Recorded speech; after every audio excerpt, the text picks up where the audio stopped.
Welcome back to the channel. I'm Joe, and this week's video, as you can see right here, we've got a lot of new parts for the 4Runner to talk about. Stay tuned. Before we look at everything laid out on this workbench, we're actually going to look at the 4Runner and look at something else on the floor to start this whole story out. First off, what we have down here is a front differential for the 4th gen. When I bought the 4Runner, man, it's been a year and a half ago already, I knew that since mine came with 373 gears and I was going to be moving up tire size, and that the early 4th gens came with this 392 gear set, I wanted to change all of that around. I actually bought this like a year ago, but then I couldn't find what I wanted for a rear diff, so it has been sitting. And now that I have the rear diff with the locker installed, I'll link that video down below, we can go ahead and install this front diff. I've been cleaning it up and pour 15ing it. These are the mounting brackets that bolt to it. I need to give it a top coat, a top layer of paint, and that will be good to install. This is a good used unit, and it has right around the same mileage as the 4Runner, so that's going to be great going in there. When I was going to put that diff in the front there, I knew that, well, I know now that I was going to add a little bit more lift in the front. I really anticipated those old man emu springs to sag a little bit, and as of so far, they haven't. And when I added the extra weight for the winch up front, I drooped probably about a quarter of an inch up front. And even though I have the Tacoma TRD off-road suspension, the struts up front that supposedly have the lean correction for the gas tank, I would say that's definitely not happening here. So I was going to lift and compensate for the winch and for the 285s to get a little bit more room for those, even though they technically fit now, and probably add a little bit more spacer to get this side up to compensate for that gas tank lean. So now that you kind of have an overview of where we're starting and the idea behind what we're going to be doing, let's go look a little bit more in depth at all of those parts. So doing all of this definitely was not the plan right off the bat. I was going to do the diff. I was going to add a little bit more spacer lift in the front because I was happy for the most part with how those TRD off-road struts handled.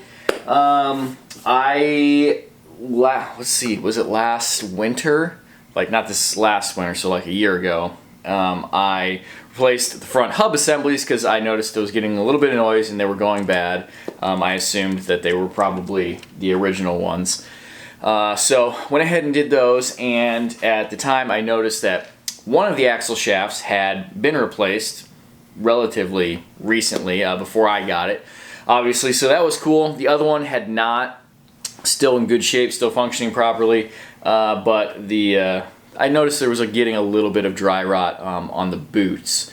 So I figured when I'm doing the diff, I may as well throw another axle shaft in there. They're relatively inexpensive, so I've got that here. It's taped up. I got some primer on. I'm painting the exposed bits, just trying to save myself a little wear and tear with rust. So I planned on doing lift spacers, the diff, and the axle. That led to the next step of, since I was adding more lift, I was going to need to compensate for that lift when it came to doing the alignment. So, as in another video you saw where I picked up the Mevotech, aka the SPC upper control arms, we'll talk about all the colors in a little bit. So I got those so that I could get my alignment dialed in, and I mean, they're SPC upper control arms, what's not to love about that? Anyway, so having all of that adjustment up top, I needed to take full advantage of that down below, which led to my more than likely completely corroded alignment hardware. So we have a new set of lower control arms because there's probably a 99.9% chance that I'm going to have to cut all of that cam hardware out because they're going to be seized in the lower control arm. So that led to lower control arms and all new hardware. I did go with all Toyota OE cam alignment hardware. I pieced them together off eBay and a couple different sites. It just ended up being cheaper that way. Also, I decided that while I was doing all of that, it would probably benefit me to go ahead and replace my cam alignment tabs. This is the term. So it's the plates that have the little fingers on them that are actually welded to the chassis. Let me, if I pull one of these off real quick, I'll be able to show you guys better. This is what holds your alignment in place. So you have these cams. There are 4 of them on each control arm, and it sits inside. This is not the right one. There. And by turning that, changes your alignment.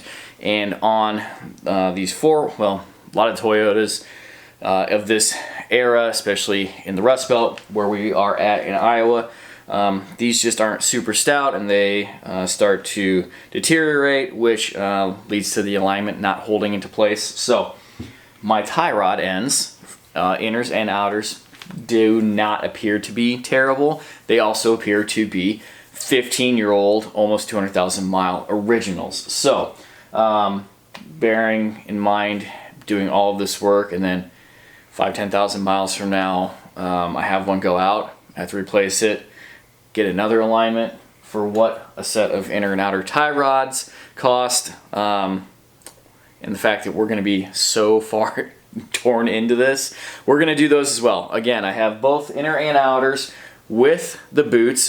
These came from 1A Auto as well. Good reviews and stuff online about these, and they have good warranty. So they're not greasable, the outers, but I have not been able to find any that actually are greasable. So not a big deal. That's where we're at. Now, the pink and purple elephant in the room, if you will. I was not going to replace the strut assemblies because I was happy with how they were performing. I had seen how they had been working on trails in similar applications with the added weight. I was just going to add taller spacers.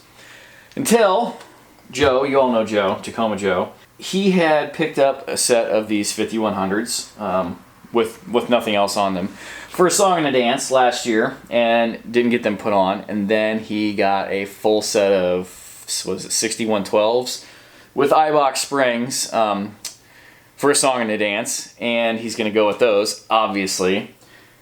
So, of course, I ended up with the 5100s for a song and a dance. So, again, it was one of those things, right time, right place, right money. I had to decide what I was going to do for springs. Was I going to reuse the springs that I had already, because they will fit on here perfectly fine, and you can adjust them however you want. Well, one of the groups I'm on for local Iowa off-road groups, somebody had a set of 3rd gen Tacoma TRD front springs with super low miles on them, super cheap. More importantly, let's a little bit deeper on why I decided to pick those up. The stock that these springs are made out of is beefier on the 3rd gens than the 2nd gens. Apparently these will add about an inch more lift ish. It just all depends on your vehicle and the condition, which is about what I'm looking for. So that is cool. They are a higher spring rate, which means they're gonna basically work better, for lack of a different word. And according to my research, these are basically the same spec as the ARB front springs for these. So that's kind of cool. Why is everything purple, pink, and teal? Well, if you aren't an OG fan of the channel, you'll know that my family consists of myself, Mrs. HSW, and the 2 littles, which are both girls. So the pink, purple, and teal represents their favorite colors. And I know that I've saed it before, cars is about having fun. If your car doesn't put a smile on your face or someone else's face, you're doing it wrong. For me, it's about involving my family and getting them to enjoy what I enjoy so that we can all do it together and enjoy it together.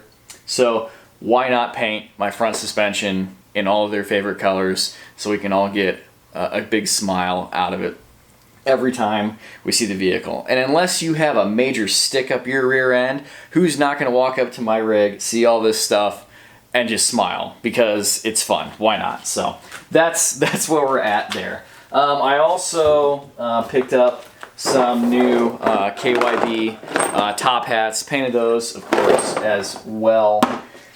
Anyway, if you haven't already, be sure to follow the links at the bottom of videos over to Instagram and Facebook, because I will be updating those as we are installing this stuff. So you'll be able to see progress there before you see the video. And again, like I said, email me, leave comments down below, anything specific. I'll be happy to help with whatever I can. And also, if you haven't subscribed to the channel, hit that subscription button, hit the little bell, the notification button, so you'll see every Sunday when the video goes live. And appreciate you all for watching. I've been getting tons of new subscribers lately, tons of people commenting and enjoying the builds and asking good questions and adding good comments to other people's questions. It's been amazing. So I really appreciate that. We'll probably have a video coming up in the near future talking about the Coopers a little bit more. We'll be talking about the Kendas on Chris's FJ. Those are really cool tires. We've been really happy with those. And as always, thank you for watching. Until next time, take care. Goodbye.